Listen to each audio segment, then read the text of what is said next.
Good morning, price Lord. இன்றைக்கும் உங்களை பார்க்க ரொம்ப சந்தோஷம். இதுவரைக்கும் நம்மை நடத்தின தேவன் இனியும் நம்ம நடத்த போதுமானவராக இருக்கிறார். அவருடைய வார்த்தையின்படி நம்மை நடத்தி செல்கிறவர். இதுவரையும் பார்த்திடாத காரியங்களை செய்கிற தேவன், அதிசயங்களை செய்கிற தேவன் இன்றைக்கும் உங்கள் வாழ்க்கையில் அற்புதங்களை செய்ய வல்லவராக இருக்கிறார்.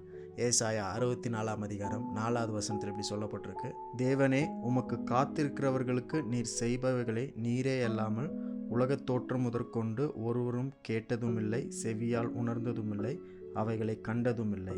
நீங்களும் ஆண்டவருக்காக காத்திருக்கிறீங்களா? கண்டிப்பாக ஆண்டவர் உங்களுக்கு செய்ய போகிறார். யாரும் செய்ய முடியாத காரியத்தை அவர் செய்வார்.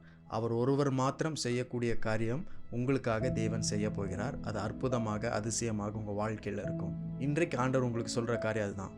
கண்டிராத காரியங்களுக்காக காத்திருங்கள். ஏனென்றால் தேவன் உங்களுக்கு செய்து கொண்டிருக்கிற காரியங்கள் எல்லாமே வேற யாரும் கேட்டதில்லை, வேற ஒருவரும் பார்த்ததில்லை, வேற எந்த மனிதனுடைய இருதயத்திலையும் உணர்வுலையும் அது வராத ஒரு காரியமாக இருக்கிறது. அப்படிப்பட்ட காரியங்களை உலக தோற்றத்திற்கு முன்பதாகவே உங்களுக்காக அவர் தீர்மானித்து விட்டார். அதை அவர் மாத்திரம்தான் செய்ய முடியும். உங்களுக்காக செய்கிறவராக இருக்கிறார். ஆகவே நாம் காத்திருக்கிறது வீணாக போவது கிடையாது. நீங்கள் காத்திருக்கிற காரியம் உங்களுக்காக கண்டிப்பாக ஆண்டவர் செய்வார். அவர் செய்யும் பொழுது நீங்கள் எதிர்பார்த்ததை விட எண்ணெனை விட பெரிய காரியமாக இருக்கும். Your waiting will not go wasted and God is about to do something great in your life today. இன்றைக்கு தேவன் உங்கள் வாழ்க்கையில் பெரிய காரியத்தை செய்ய போகிறார்.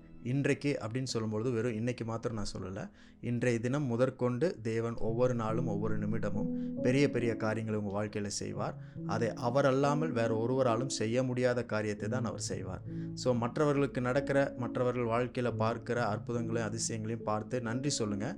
ஆனால் அதவே எதிர்பார்க்காதீங்க. உங்களுக்கு செய்ய போகிற காரியம் வேறு ஒருவராலும் செய்ய முடியாத, வேறு ஒருவருக்கும் கொடுத்திடாத காரியமாக இருக்கும்.